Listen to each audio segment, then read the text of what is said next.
Jackson Hole is a challenging ski resort in Wyoming's Teton Mountains. Half of the 2,500 acres are expert gnarly riding. The rest is exciting intermediate runs with some groomers, but be prepared, the resort may not be for everyone. There are steep runs, tight chutes, and technical terrain in every direction. It tests and rewards even the seasoned rider in ways unlike other destinations. On Bluebird days, there are incredible views from Big Red, powdery hike-to terrain, and iconic runs top to bottom. Don't forget the famous waffles and Corbet's Couloir, a legendary drop that we and many others psych themselves up for. Jeff and Jennifer here with Snowboard Traveler. Today we are at Jackson Hole, Wyoming. Half Bluebird, half snowy skies here today. But this is really not the place to learn. This is the place to push yourself, progress, see what you're capable of. Road warriors can drive to Jackson Hole, but it's a trek. We recommend flying into Jackson Hole Airport and renting a car or hopping on a shuttle from there. It's only 15 minutes to the town of Jackson and another 20 minutes to Teton Village. The town of Jackson is straight out of a Wild West film with wooden sidewalks and plenty of shops and delicious restaurants around the iconic antler arch-clad square. It's not all cowboys though. Be sure to stop by Persephone, the local favorite French bakery. There are several lodging options in Jackson or shuttle service to the ski resort too. For prime mountain access, stay in Teton Village, which is the base area of Jackson Hole Resort. There are several lodging options ranging from hostel to ultra-high-end luxury hotel. The base is 6,300 feet, relatively low elevation compared to other major ski resorts, with a few shops and restaurants, but not a ton of nightlife.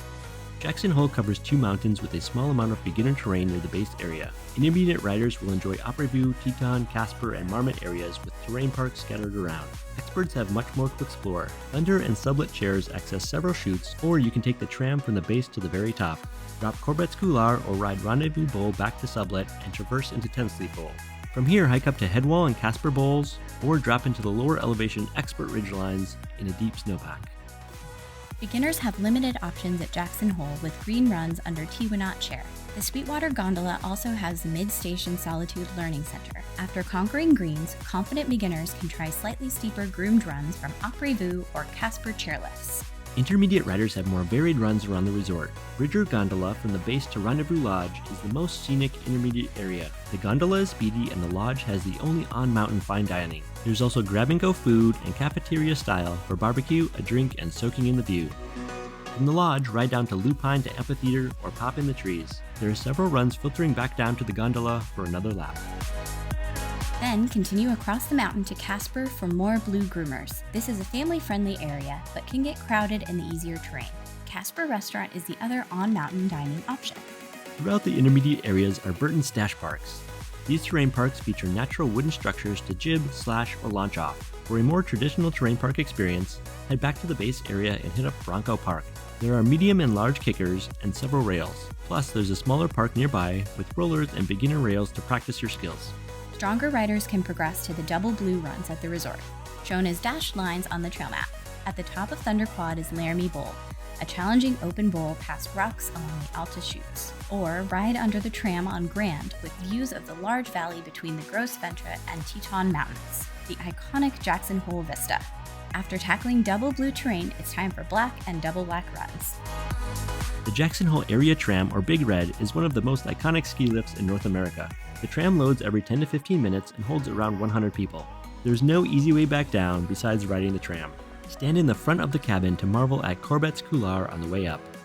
The top of Rendezvous Mountain has a viewing platform, and next to the tram is Corbet's cabin. Here you will find bathrooms, a cozy corner, and world-famous waffles.